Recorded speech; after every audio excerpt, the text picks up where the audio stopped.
اختياري لأمانة العمل الجماهيري.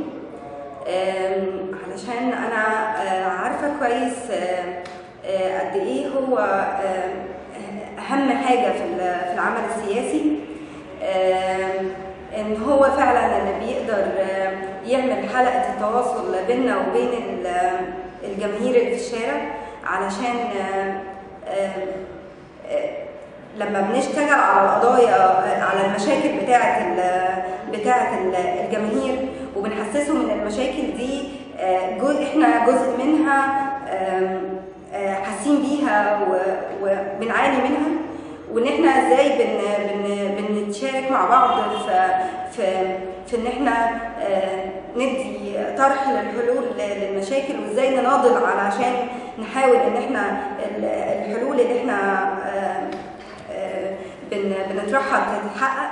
الجماهيري بالنسبة لأي بناء حزب، وخصوصا حزب مهتم بقضايا مختلفة زي قضايا العمال والفلاحين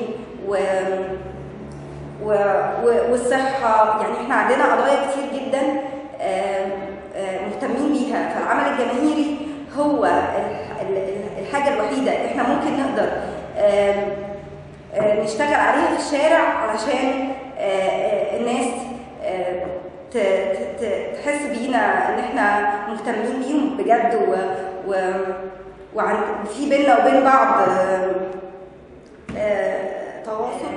تحالف الشعب الاشتراكي في العمل الجماهيري أثبت في الفترة اللي فاتت الريادة كمان في العمل الجماهيري. كان هو باستمرار مشارك في كل هموم وقضايا الجماهير، من عمال وفلاحين وطلبة. كان شغال مع كل الناس في الشارع على كل المشاكل.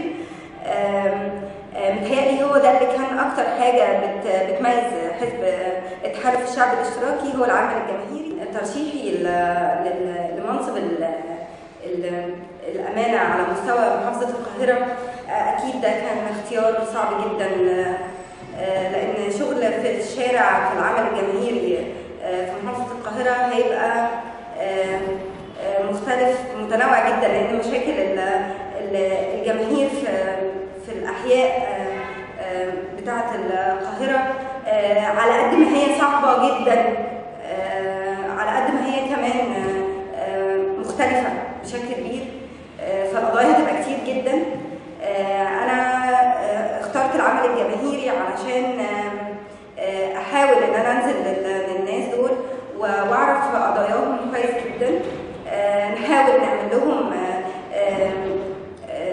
بدائل كتير وحلول كتير قوي للمشاكل اللي عندهم، ونحاول نناضل معاهم عشان تتحل.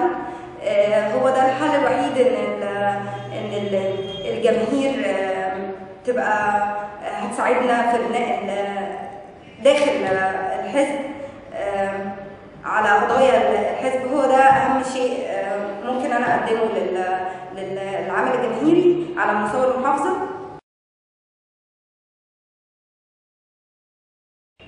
كاميرا دايرة؟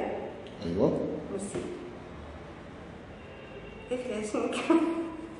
كيف ياسين الكاميرا بجد والله؟ هيجيلي ستوري الضحك يا